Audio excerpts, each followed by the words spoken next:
Hello friends, तो कैसे आप सब। आई होप आप सब अच्छे होंगे। तो आज की इस वीडियो में मैं आपको क्या पढ़ाने वाली हूँ। मैं हिस्ट्री, मॉडर्न हिस्ट्री। आपको पता है पीसीएस का जब प्री एग्जाम होता है तो मॉडर्न हिस्ट्री के सबसे ज़्यादा क्वेश्चंस आते हैं। ठीक है, तो इसलिए मैंने इस चीज़ का नाम रख दिया है यूपी पीसीएस प्रीलिम्स के रामबाण। तो आज हम क्या पढ़ने वाले हैं। आज हम पूर्वावलोकन घटना चक्र, आपको पता है सबसे ज़्यादा इंपॉर्टेंट होती है। ठीक है, तो घटना चक्र का हम पढ़ेंगे second part. First part already मैंने वीडियो में करा दिया था। ठीक है, तो आज का जो आपका टॉपिक है वो है ईस्ट इंडिया कंपनी और बंगाल के नवाब। बहुत क्वेश्चन आते हैं यहाँ से और आपको एटलीस्ट पता होनी चाहिए। ठीक है, तो ये आप बिल्कुल भी मिस मत करना। जैसे जैसे मैं पढ़ाती जा रही हूँ वैसे वैसे आपको क्या करने हैं, नोट्स प्रिपेयर करने हैं, अपनी कॉपी में नोट करते चलना है। शॉर्ट नोट है ये, और इनको लर्न करना है एंड फिर आपको टेस्ट सीरीज लगानी है। चलिए, सबसे पहले हमारा टॉपिक क्या है। सबसे पहले आता है बंगाल का अंतिम गवर्नर मुर्शिद कुली खान। बंगाल का अंतिम गवर्नर कौन था? तो था मुर्शिद कुली खान। याद रखना है। मुर्शिद कुली खान ने क्या किया था, उसकी जो राजधानी थी उसने ढाका से मकसूदाबाद में उसने ट्रांसफ़र किया था इसका। ढाका से कहाँ ले गए थे वो? मकसूदाबाद ले गया था, और उसका नाम उसने रख दिया था, नगर का नाम मुर्शिदाबाद। ठीक है, अब इसने जो है इजारा व्यवस्था भी लागू की थी। इजारा व्यवस्था किस लिए की थी? भूमि बंदोबस्त के लिए। इतना आपको समझ आ गया। अब आगे हम आ जाते हैं अलीवर्दी खान के बारे में। अलीवर्दी खान की अगर हम बात करते हैं तो इसने इसने ये जो यूरोपीय होती है ना उसकी तुलना मधुमक्खियों से की थी, मधुमक्खियों के छत्ते से। अगर आ जाए कि यूरोपियों की तुलना मधुमक्खियों से किसने की थी, तो आपको राइट क्लिक किस पे करना है? अलीवर्दी खान ने। क्योंकि उसने ये कहा था कि अगर जो यूरोपीय है कि यदि उन्हें छेड़ा न जाए तो क्या होगा, अगर मधुमक्खियों को हम नहीं छेड़ते तो वो शहद देती है, और यदि उन्हें छेड़ा जाए तो वो काट काट के मार डालेगी। ठीक है, इसके बाद जो है इसका दोहित्र सिराजुद्दौला उत्तराधिकारी बना। इसके बाद उत्तराधिकारी कौन बनता है? सिराजुद्दौला। तो आपको याद होगा बंगाल का जो अंतिम गवर्नर है वो कौन बताया मैंने? मुर्शिद कुली खान। उसने क्या कहा था? राजधानी ढाका से मकसूदाबाद की थी, इजारा व्यवस्था लागू की थी। मुर्शिद कुली खान ने, अलीवर्दी खान ने यूरोपियों की तुलना मधुमक्खी से की है, और इसके बाद इसका जो है सिराजुद्दौला उत्तराधिकारी बनता है। ठीक है, तो ये फर्स्ट स्लाइड हो जाती है। अब आ जाते हैं हम सेकंड स्लाइड में। सेकंड स्लाइड में आपको क्या याद रखना है? ब्लैक होल की घटना काफ़ी इंपॉर्टेंट है। ब्लैक होल की घटना कब होती है? 20 जून 1756 में। याद रखना है आपको, ब्लैक होल की जो घटना है वो 20 जून 1756 में होती है। किसके समय में होती है पूछा जाता है? तो सिराजुद्दौला। ये थोड़ा गलत बन गया, थोड़ा इस तरह बनेगा। ठीक है, तो ये सिराजुद्दौला के समय में ये घटना होती है। और जो जे.जेड होलवेल थे ये इस पूरी घटना को बताते हैं, क्योंकि जे.जेड होलवेल जो थे वो जो जितने जीवित बचे थे ना उनमें से थे। ये कहा जाता है कि जो है अंग्रेज़ों को जो है 18 फीट लंबे और 14 फीट और 10 इंच चौड़े कक्ष में 146 अंग्रेज को बंदी बना के कैद कर दिया गया था, और जे.जेड होलवेल उनमें से बचे थे। ठीक है, ये काल्पनिक माना जाता है, क्योंकि कहा जाता है कि इतने छोटे कमरे में इतने सारे अंग्रेज 146 नहीं रह सकते। तो जे.जेड होलवेल पूरी घटना को बताते हैं। और गुलाम हुसैन की जो पुस्तक का नाम आपको याद रखना है, उनकी पुस्तक का नाम है सियार उल मुतखरीन। ये पुस्तक जो है पूछ जाती है, क्योंकि ये मुस्लिम इतिहासकार है। इन्होंने अपनी पुस्तक में भी इस घटना का कोई उल्लेख नहीं किया है, तो इस बुक का नाम पूछा जाता है कि बुक किसकी है। अगली स्लाइड में आपको क्या देखना है? इसमें आ जाता है भारत जो है ब्रिटिश साम्राज्य संस्थापक रॉबर्ट क्लाइव। ठीक है, भारतवर्ष में अगर हम देखें तो ब्रिटिश साम्राज्य जो होता है उसका संस्थापक किसको कहा जाता है? रॉबर्ट क्लाइव को कहा जाता है। ये याद रखना है। रॉबर्ट क्लाइव जो होते हैं वो बंगाल के गवर्नर के पद पे कब तक रहे? 1757 से 1760 तक, और 1765 से 1767 तक रहे थे। ये आपको याद रखना है, पूछा जाता है ये। रॉबर्ट क्लाइव ने क्या किया था? प्लासी का जब युद्ध, प्लासी के युद्ध की डेट याद रखनी है 23 जून 1757। कौन सी है? 23 जून 1757। उसमें बंगाल के नवाब सिराजुद्दौला को पराजित किया था। प्लासी का युद्ध कब हुआ था? 23 जून 1757। उसमें रॉबर्ट क्लाइव ने जो बंगाल के नवाब थे सिराजुद्दौला, उसको क्या किया था? पराजित किया था। प्लासी का मैदान की बात आती है कि प्लासी का मैदान कहाँ पे है? वर्तमान नाम इसका प्लासी है। पश्चिम बंगाल के नदिया जिले में भागीरथी नदी के किनारे क्या है? प्लासी का मैदान है। रॉबर्ट क्लाइव ने क्या किया था? रॉबर्ट क्लाइव जो था उन्होंने अवध के नवाब, अवध का नवाब सुजाउद्दौला था। याद रखना है, ये तो सुजाउद्दौला, ये बंगाल का नवाब है सिराजुद्दौला।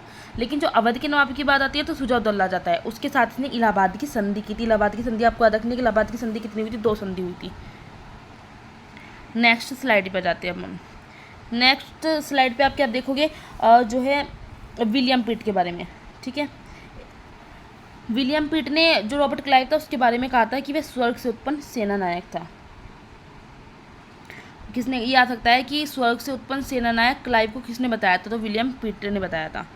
अलीवर्दी खान की अगर हम बात करते हैं तो उत्तराधिकारी इसके बाद मीर कासिम था, और यह राजधानी मुर्शिदाबाद जो थी ना उसको कहाँ ले गया था, मुंगेर ले गया था। ये भी पूछा जाता है कि राजधानी मुर्शिदाबाद को मुंगेर कौन ले गया था, तो मीर कासिम ले गया था। और किसके बाद उत्तराधिकारी बना था, अलीवर्दी खान के बाद। इसने सेना का गठन किस पद्धति पे किया था, तो इसने सेना का जो गठन किया था वो यूरोपीय पद्धति पे किया था। और कहा जाता है कि इसके द्वारा ही जो मुंगेर में तोपें और जो बंदूकें थी उनके बनाने की व्यवस्था शुरू हुई थी। नेक्स्ट हम स्लाइड पे रहते हैं बक्सर के युद्ध। सबको डेट पता होगी बक्सर के युद्ध की, तो 22 अक्टूबर 1764 में बक्सर का युद्ध लड़ा गया। लेकिन किस किस के बीच लड़ा गया था, अंग्रेजों और मीर कासिम। ये नए नहीं है, अंग्रेजों और मीर कासिम। अवध का नवाब सुजाउद्दौला था, दिल्ली का मुगल सम्राट शाह आलम द्वितीय था, इनको पराजित किया था। अंग्रेजों ने क्या किया था, मीर कासिम, अवध नवाब सुजाउद्दौला, मुगल सम्राट शाह आलम द्वितीय को पराजित किया था। ठीक है। और बक्सर की युद्ध किसमें पूछा जाता है, अंग्रेज कौन था, ये क्वेश्चन पूछा जाता है, तो याद रखना है हेक्टर मुनरो था उस समय अंग्रेज। ठीक है। और बंगाल का गवर्नर कौन था, वेलिंगटन था। बक्सर युद्ध के समय बंगाल का नवाब कौन था, तो मीर जाफर था बंगाल का नवाब उस समय। इलाहाबाद की दूसरी संधि, मैंने बताया इलाहाबाद की 2 संधि हुई थी। दूसरी संधि की बात करें तो 16 अगस्त 1765। पहली संधि भी हुई थी 12 अगस्त में 1765 में, तो दूसरी संधि 16 अगस्त 1765 को होती है। शाह आलम द्वितीय अंग्रेजी संरक्षण में उनको इलाहाबाद रखा गया था। इसमें जो शाह आलम द्वितीय थे, जब उनको बक्सर के युद्ध में पराजित कर दिया था, तो अंग्रेजी संरक्षण में कहाँ रखा गया था, इलाहाबाद रखा गया था। अब आ जाते हैं हम 12 अगस्त 1765 जो इलाहाबाद की पहली संधि थी। ठीक है। उसमें मुगल बादशाह शाह आलम द्वितीय को कंपनी ने बंगाल, बिहार, उड़ीसा की दीवानी स्थायी रूप से दे दी। ये क्वेश्चन पीसेस में पूछा गया है कि कौन कौन सी जो है कंपनी ने जो किस किस के स्थायी रूप से दीवानी मिल गई थी, तो बंगाल, बिहार और उड़ीसा की मिल गई थी। कंपनी ने बंगाल के जो बंगाल में तो रजा खान को नियुक्त किया था, और बिहार में रजा सीताब राय को नियुक्त किया था। ठीक है। अब शाह आलम द्वितीय के समय में क्या होता है, शाह आलम द्वितीय जो था उसके समय में 1803 में दिल्ली पर अंग्रेजों का अधिकार हो गया। दिल्ली पर अंग्रेजों का अधिकार कब हुआ था, शाह आलम द्वितीय के समय में। 1765 में क्या होता है, दीवानी प्राप्त ब्रिटिश जो थे सिलहट आए। अब सिलहट जब आए तो वहाँ पे एक जनजाति थी, कौन सी थी, खासी पर्वतीय जनजाति, उसके संपर्क में आए। ये पीसेस में पूछा गया है। और खासी जनजाति जो उनके नेता थे तीरथ सिंह, नेता कौन थे, तीरथ सिंह, उनके नेतृत्व में इन्होंने क्या किया, खासी जनजाति ने विद्रोह किया था। अब कैंप पानी का जो इतिहासकार है उन्होंने क्या कहा, उन्होंने बताया कि कंपनी ने बंगाल को डाकू का राज्य स्थापित कर दिया था। इसलिए कहते हैं, ईस्ट इंडिया कंपनी के बारे में कहते हैं कि उन्होंने बंगाल में डाकू का राज्य स्थापित किया। अब आपको देखिए, ये मैंने अलग से स्लाइड इंपॉर्टेंट है काफ़ी। ठीक है, अच्छी स्लाइड बनाई है मैंने काफ़ी। ये आपको रटना है।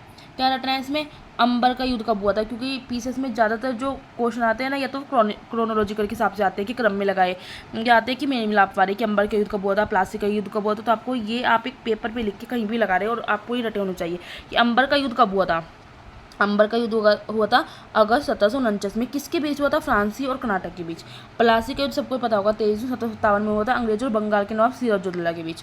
मांडीवाश का 1760 में हुआ था, अंग्रेजों और फ्रांसीसी के बीच हुआ था ये। और बक्सर का युद्ध 22 अक्टूबर 1764 में होता, अंग्रेजों और मीर कासिम, मुगल सम्राट शाह आलम द्वितीय था, अवध का नवाब सिराजुद्दौला था। चिड़ियावाला का युद्ध पूछा गया कई बार, 13 जनवरी 1849 में हुआ था, अंग्रेजों सिख सेना के बीच हुआ था। खुर्दा का युद्ध 1795 में हुआ था, निजाम और मराठा के बीच।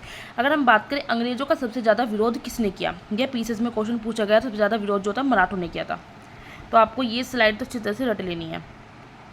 अब बात करते हैं हम आंग्ल मिस्र युद्ध, जो हर बार जो है पीसेस पूछता है ये क्वेश्चन तो। ठीक है। आंग्ल मिस्र युद्ध की बात करते हैं तो कितने होते हैं, 4 युद्ध होते हैं। प्रथम युद्ध जो होता है वो 70-67 से 70-69 तक होता है। किसके बीच होता है, तो हैदर अली के बीच और अंग्रेज के बीच। हैदर अली में क्या हो जाता है, विजय होता है। अंग्रेज कौन था उस समय, अंग्रेज था वेलेरिस्ट। और जब हैदर अली विजयी हो जाता है तो जाहिर सी बात है, जब विजयी हो गया और प्रथम युद्ध चला 70-69 तक, तो तब होती है मद्रास की संधि। ठीक है। ये भी पूछा जाता है कि प्रथम आंग्ल मिस्र युद्ध में जो है कौन सी संधि हुई थी, तो मद्रास की संधि होती है। बात करते हैं हम द्वितीय आंग्ल मिस्र युद्ध की, तो 80 से 84 के बीच हुआ। हैदर अली की दूसरे आंग्ल मिस्र युद्ध में क्या हो जाता है, हैदर अली की मौत हो जाती है, क्योंकि उस समय पोर्टो नोवा का युद्ध होता है 1781 में, और तभी हैदर अली की मौत हो जाती है। अंग्रेज था वॉरेन हेस्टिंग्स, और यहाँ पे 1784 में क्या होता है, मंगलोर की संधि के साथ ही द्वितीय युद्ध समाप्त हो जाता है। अब आ जाता है तृतीय युद्ध, तो वो 90 से 92 के बीच होता है। अब क्या होता है, हैदर अली का पुत्र होता है टीपू सुल्तान, वो आता है तीसरे युद्ध में, याद रखना है। अंग्रेज कौन था, कॉर्नवालिस था, और इसमें श्रीरंगपट्टनम की संधि होती है। पूछा जाता है श्रीरंगपट्टनम की संधि कब हुई थी, 1792 में हुई थी, जब तीसरा युद्ध था आंग्ल मिस्र युद्ध। चौथा युद्ध होता है 1799 में, क्या होता है, टीपू सुल्तान मर गया। अब टीपू सुल्तान मर गया तो जाहिर सी बात है युद्ध खत्म हो गया।